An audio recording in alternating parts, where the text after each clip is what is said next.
पिछड़ा वर्ग कल्याण आयोग अध्यक्ष गौरीशंकर बिसेन अपने चित परिचित अंदाज और भाषण शैली की वजह से चर्चाओं में बने रहते हैं। कुछ दिन पहले ही उन्होंने सांसद और वारासिवनी विधायक को जमकर खरी खोटी सुनाई। इसके बाद दूसरे खेमे से भी बयानों का दौर चला, जिसमें ये कहा गया कि आयोग अध्यक्ष अपनी बेटी को वारासिवनी से चुनावी मैदान में उतारने की मंशा रखते हैं।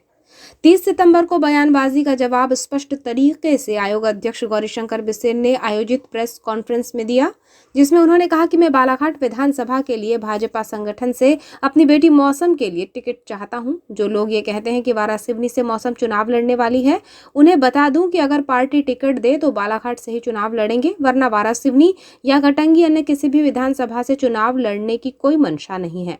दरअसल वारासिवनी के निर्दलीय विधायक प्रदीप जायसवाल ने बयान देते हुए ये कहा था कि आयोग अध्यक्ष अपनी बेटी को वारासिवनी विधानसभा से चुनाव लड़ाना चाहते हैं, इसलिए यहां उनका हस्तक्षेप बढ़ रहा है।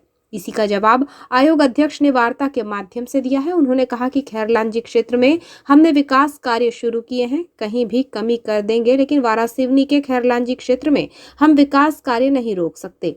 2 करोड़ के विकास कार्य अभी वर्तमान में शुरू कर देंगे। उन्होंने वारासिवनी विधायक जायसवाल पर निशाना साधते हुए कहा कि जब हम यहां विकास कार्य की रूपरेखा तय कर रहे थे तब कहां गए थे विधायक जायसवाल? उन्हें कोई आपत्ति क्यों नहीं हुई?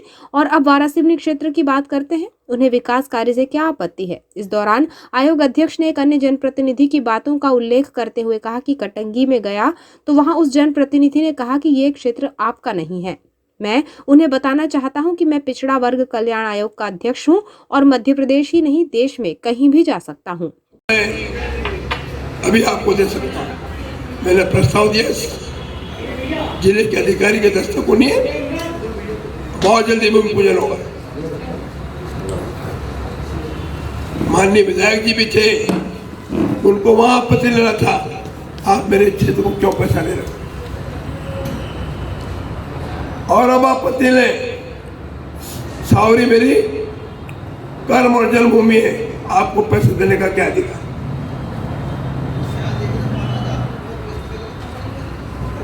वहां के मोगदार रोड बनाना है, वहां का एक पूजा स्थल है उसका रोड बनाना है, वहां के चौक को सीमेंटीकरण करना है, वहां के हनुमान जी चौक को सीमेंटीकरण करना है। 4 काम पे अनुमान है 2 करोड़ 10 लाख रुपए लग रहा है। हम अपने क्षेत्र का कुछ कम करेंगे और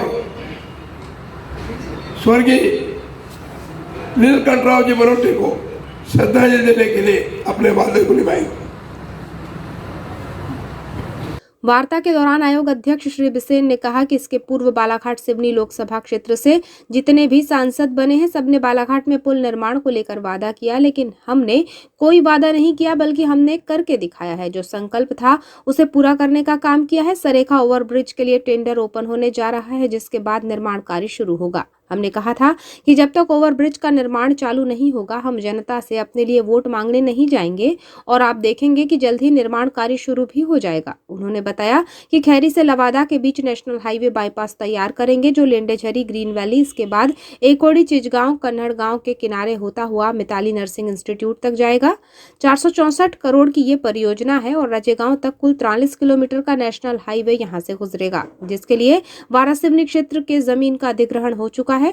लालबर्रा में अधिग्रहण की प्रक्रिया चल रही है। वार्ता के दौरान आयोग अध्यक्ष ने पेशा कानून को अनुसूचित जनजाति के अधिकार का कानून बताया। वहीं बालाघाट नगरीय क्षेत्र में शासकीय भूमि पर बसे 1000 लोगों को पट्टा वितरण आगामी समय में किए जाने के साथ ही जन कल्याण का सिलसिला निरंतर शुरू होने की बात कही। अधिकारियों को नहीं मालूम इसमें कैसे कर रहा है। कशुलाल जी जैन का मुझे भाषण आया था 1977 का। उन्होंने कहा था विभूति वागीश बंधु जी के वहां पे लोकल सभा में, मैं जीत के गया और पुलिया लाया। बोलना सरल है। अच्छा हुआ कि मैंने ऐसा नहीं कहा। जो सांसद बने सबने काम पुलिया बनाई। ऐसा लगता था कि पूरी कास्ट का आधा भारत सरकार देगी, पर यह सही नहीं। जमीन अधिग्रहित करके या सरकारी भूमि राज्य सरकार को उपलब्ध कराना है, उसके ऊपर लगने वाला एक्सपेंडिचर राज्य सरकार को वहन करना। वो 29 करोड़ है। 71 में से 29 माइनस कर दो, घटा दो। भारत सरकार का रेल के पातों के बीच का 50% देना है उन्हें। वह 16 करोड़ का 50%, 8 करोड़ राज्य सरकार का और 8 crore government of India railway मंत्रालय का। अब 8 को जब जोड़ दो तो 29, 8, 37 हो गए। 37 को 71 में से घटा दो, उतने का टेंडर लगाए।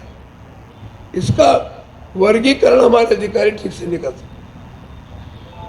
उसमें प्रोसेसिंग में देरी हो गई, अब कर चुके, टेंडर फ्लोट हो गया। अब टेंडर लोड होगा,